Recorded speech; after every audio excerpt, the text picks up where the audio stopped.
Hello everyone, welcome to my YouTube channel. আমার YouTube channel S tutorial home. যারা এখনও পর্যন্ত আমার ইউটিউব চ্যানেলটিকে সাবস্ক্রাইব করোনি, অবশ্যই আমার ইউটিউব চ্যানেলটিকে সাবস্ক্রাইব করবে। আজকের ভিডিওটি প্রথম থেকে শেষ পর্যন্ত দেখার পর যদি ভালো লেগে থাকে অবশ্যই লাইক, কমেন্টস এবং বেশি বেশি করে শেয়ার করবে বন্ধুদের কাছে। আজকের আলোচনা ক্লাস 12 অর্থাৎ দ্বাদশ শ্রেণীর সেমিস্টার 3 ফিলোসফি অর্থাৎ দর্শন বিষয়ের সিলেবাস এবং নম্বর বিভাজন নিয়ে আলোচনা করব। আমি এর আগের ভিডিওতে ক্লাস 12 অর্থাৎ দ্বাদশ শ্রেণীর সেমিস্টার 3 বাংলা, ইতিহাস, রাষ্ট্রবিজ্ঞান বিষয়ে সিলেবাস নিয়ে আমি আলোচনা করেছি আগের ভিডিওতে।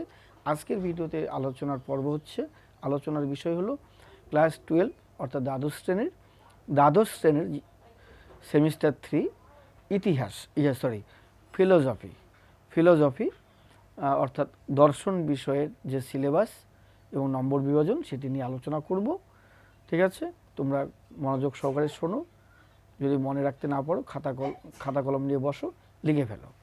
তা বিষয়টি হচ্ছে এই যে দ্বাদশ শ্রেণী ক্লাস 12 সেমিস্টার 3 ফিলোসফি অর্থাৎ দর্শন বিষয়ের সেমিস্টার 3 এটি নিয়ে আলোচনা হবে, সিলেবাস নিয়ে আলোচনা হবে। ঠিক আছে, কারণ যে সমস্ত ছাত্রছাত্রী তোমরা এই বছর ক্লাস 11-এর সেকেন্ড সেমিস্টার পরীক্ষা দিয়েছো, তোমরাই ক্লাস 12-এ এখন পড়াশোনা করবে, ক্লাস 12-এ ক্লাস করবে এবং ক্লাস 12-এর সেমিস্টার 3 এবং সেমিস্টার 4 দুটো সেমিস্টার পরীক্ষা দেবে। প্রথম সেমিস্টার 3, তারপরে সেমিস্টার 4 পরীক্ষা দিতে হবে। তা আজকে যে বিষয় নিয়ে আলোচনা করব ফিলোসফি অর্থাৎ দর্শন বিষয়ের যে সিলেবাস, তোমরা খাতা কলম নিয়ে বসো, লিখে ফেলো দেরি না করে। এই যে সিলেবাস নিয়ে আলোচনা করব ফিলোসফি অর্থাৎ দর্শন, ইউনিট 1 এবং ইউনিট 2 এবং ইউনিট 2 দুটো অধ্যায়ে ভাগ করা আছে। ঠিক আছে, এই ইউনিট 1-এর ভিতরে আবার কিছু পার্ট রয়েছে, ইউনিট 2-এর ভিতরেও পার্ট রয়েছে। ইউনিট 1-এর নাম হলো অধিবিদ্যার ভূমিকা। এটা ইউনিট 1। এই ইউনিট 1-এর আবার পার্ট রয়েছে, দুটো পার্ট রয়েছে, পার্ট 1 এবং পার্ট 2। তাহলে কি বললাম, তোমরা লিখে নাও ক্লাস 12 দ্বাদশ শ্রেণীর সেমিস্টার 3 ফিলোসফি অবলিক দিয়ে লেখো দর্শন, সিলেবাস ও নম্বর বিভাজন লিখে নাও। লিখে নিয়ে লেখো ইউনিট 1, খাতায় লিখে নাও ইউনিট 1 অধিবিদ্যার ভূমিকা। কি লিখবে? ইউনিট 1 অধিবিদ্যার ভূমিকা, এটা লিখে নাও। এটা লিখে আবার পার্ট 1-এ তোমরা যেটা লিখবে, পার্ট 1-এ লেখো পাশ্চাত্য অধিবিদ্যা। কি লিখবে? পাশ্চাত্য অধিবিদ্যা। মানে ইউনিট 1 লিখে লেখো অধিবিদ্যার ভূমিকা, লিখে আন্ডারলাইন করে দাও। তারপর নিচে লেখো পার্ট 1-এ লেখো পাশ্চাত্য অধিবিদ্যা। কি লিখবে? পাশ্চাত্য অধিবিদ্যা লিখে নাও। লিখলে এই পাশ্চাত্য অধিবিদ্যার বিষয়ে যেগুলো পড়তে হবে, ভিতরে যে টপিকগুলো রয়েছে সেগুলো হচ্ছে দ্রব্য, কারণতা, দেহ মনের সমস্যা, এগুলো রয়েছে। কি বললাম? দ্রব্য, কারণতা, দেহ মনের সমস্যা।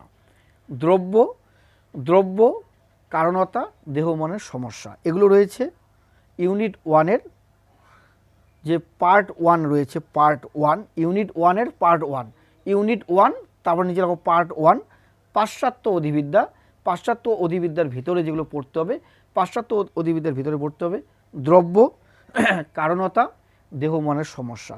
দ্রব্য থেকে কি পড়বে? দ্রব্য থেকে কার বিষয়গুলো পড়বে?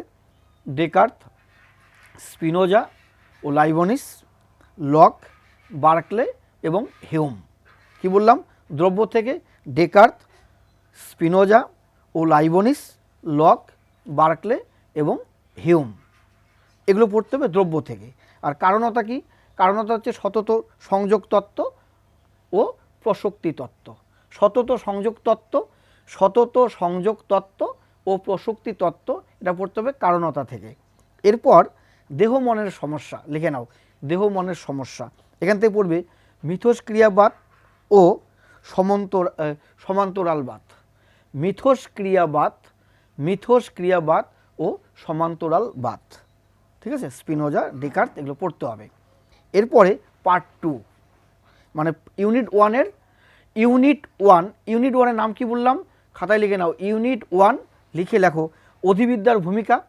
এই ইউনিট 1-এর মধ্যে আবার দুটো পার্ট রয়েছে, পার্ট 1, পার্ট 2। তাহলে ইউনিট 1 অধিবিদ্যার ভূমিকা লিখে আন্ডারলাইন করে দিয়ে লেখো পার্ট 1। পার্ট 1 লিখে লেখো পাশ্চাত্য অধিবিদ্যা। এই পাশ্চাত্য অধিবিদ্যা লিখে আন্ডারলাইন করে দিয়ে 1 নম্বর 2 নম্বর 3 নম্বর দিয়ে লেখো দ্রব্য, কারণতা, দেহ মনের সমস্যা। ঠিক আছে, এরপরে পার্ট 2, এটা কোন পার্ট 2? ইউনিট 1-এর পার্ট 2। ইউনিট 1-এর যে পার্ট 2 সেখানে লেখো ভারতীয় অধিবিদ্যা। তাহলে ইউনিট 1-এর পার্ট 1 হচ্ছে পাশ্চাত্য অধিবিদ্যা, আর ইউনিট 1-এর পার্ট 2 হচ্ছে ভারতীয় অধিবিদ্যা। এই ভারতীয় অধিবিদ্যা থেকে কী পড়তে হবে? পড়তে হবে বেদান্ত দর্শন। এই বেদান্ত দর্শন থেকে কী পড়বে? পড়বে বেদান্ত দর্শনের ভূমিকা, বেদান্ত দর্শনের ভূমিকা, শঙ্করের ব্রহ্ম ও মায়াবাদ। শঙ্করের ব্রহ্ম ও মায়াবাদ, এগুলো পড়তে হবে বেদান্ত দর্শন থেকে, অর্থাৎ পার্ট 2। ইউনিট 1-এর পার্ট 2 থেকে পড়তে হবে বেদান্ত দর্শন, এর ভিতরে পড়তে হবে বেদান্ত দর্শনের ভূমিকা, শঙ্করের ব্রহ্ম ও মায়াবাদ, এগুলো পড়তে হবে। আর পার্ট 2-এর উপরে লিখে নাও ভারতীয় অধিবিদ্যা। তাহলে কি বললাম যে ফিলোসফি ক্লাস 12 দ্বাদশ শ্রেণীর সেমিস্টার 3 ফিলোসফি বা দর্শন সিলেবাস বলছি। সিলেবাসের দুটো ইউনিট রয়েছে, ইউনিট 1 এবং ইউনিট 2। ইউনিট 1-এর মধ্যে আবার পার্ট রয়েছে দুটো, পার্ট 1, পার্ট 2। ইউনিট 1-এর নাম কি? অধিবিদ্যার ভূমিকা, লিখে আন্ডারলাইন করে দাও ইউনিট 1। তারপর লেখো পার্ট 1। পার্ট 1 লিখে লেখো পাশ্চাত্য অধিবিদ্যা। পাশ্চাত্য অধিবিদ্যা লিখে তোমরা আবার 1 নম্বর 2 নম্বর 3 নম্বর বা ABC যে কোনো দিতে পারো, দিয়ে দ্রব্য, কারণতা, দেহ মনের সমস্যা লিখলে। এরপরে আবার পার্ট 2। পার্ট 2 থেকে কি? ভারতীয় অধিবিদ্যা। এই ভারতীয় অধিবিদ্যা থেকে পড়তে হবে 1 নম্বর কি? বেদান্ত দর্শন। এই বেদান্ত দর্শন থেকে তোমাদের পড়তে হবে বেদান্ত দর্শনের ভূমিকা, শঙ্করের ব্রহ্ম ও মায়াবাদ। তাহলে ইউনিট 1-এর পার্ট 1 এবং পার্ট 2-র নাম কি?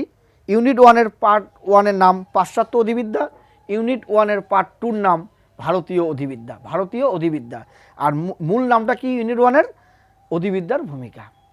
তাহলে ইউনিট 1-এর মূল নাম কি? ইউনিট 1-এর মূল নাম অধিবিদ্যার ভূমিকা। আর পার্ট 1-এর নাম হচ্ছে পাশ্চাত্য অধিবিদ্যা, পার্ট 2-র নাম ভারতীয় অধিবিদ্যা। এরপরে ইউনিট 2, এটা ইউনিট 1 গেল, ইউনিট 1-এর পার্ট 1 পার্ট 2 গেল। এরপরে ইউনিট 2। ইউনিট 2 থেকে পড়তে হবে, ইউনিট 2 যেটা সেটা পড়তে হবে ব্যবহারিক নীতিবিদ্যা, সমাজ ও রাষ্ট্র দর্শন। ব্যবহারিক নীতিবিদ্যা, সমাজ ও রাষ্ট্র দর্শন, এটা হচ্ছে ইউনিট 2। ঠিক আছে, ইউনিট 2 থেকে ব্যবহারিক নীতিবিদ্যা থেকে কি পড়বে? এই ব্যবহারিক নীতিবিদ্যা থেকে পড়তে হবে আত্মহত্যা ও ইউথোনেশিয়া। আত্মহত্যা ও ইউথোনেশিয়া পড়তে হবে। 2 নম্বর দিয়ে লেখো পরিবেশ নীতিশাস্ত্র। নীতিশাস্ত্র, প্রকৃতি ও পরিধি। এরপরে সমাজ ও রাষ্ট্র দর্শন। সমাজ ও রাষ্ট্র দর্শন থেকে তোমাদের পড়তে হবে 1 নম্বর সমাজ ও রাষ্ট্র দর্শনের প্রাথমিক ধারণা, সমাজ ও রাষ্ট্র দর্শনের প্রাথমিক ধারণা। 2 নম্বর সমাজ, সম্প্রদায়, সংঘ, সমাজ, সম্প্রদায়, সংঘ, অনুষ্ঠান, প্রতিষ্ঠান। 3 নম্বর রাষ্ট্র ও আইন। এগুলো পড়তে হবে ইউনিট 2 থেকে। তাহলে ইউনিট 2-এর নাম কি বললাম? ইউনিট 2 ব্যবহারিক নীতিবিদ্যা, সমাজ ও রাষ্ট্র দর্শন। ব্যবহারিক নীতিবিদ্যা থেকে কি বললাম?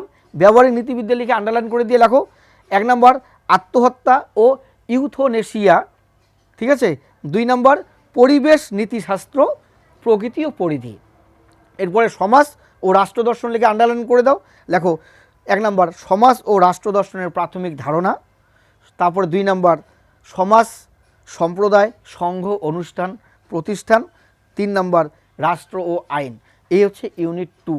ঠিক আছে, ইউনিট 1-এর পার্ট 1 থেকে তোমাদের 12টা প্রশ্ন থাকবে। পার্ট 1 থেকে 12টা প্রশ্ন থাকবে, 12 নম্বর। আর পার্ট 2 থেকে ইউনিট 1-এর পার্ট 2 থেকে 8টা প্রশ্ন থাকবে, 8 নম্বর। আর এদিকে ইউনিট 2 থেকে ব্যবহারিক নীতিবিদ্যা থেকে 10টি প্রশ্ন থাকবে, সমাজ ও রাষ্ট্র দর্শন থেকেও 10টি প্রশ্ন থাকবে। তাহলে সমাজ ও রাষ্ট্র দর্শন থেকে 10 নম্বর, ব্যবহারিক নীতিবিদ্যাও 10 নম্বর। ক্লিয়ার? তাহলে 10 10 20, অর্থাৎ ইউনিট 2 থেকে 20, ইউনিট 1 থেকেও 20। ঠিক আছে, ইউনিট 1 থেকে 20, ইউনিট 2 থেকে 20।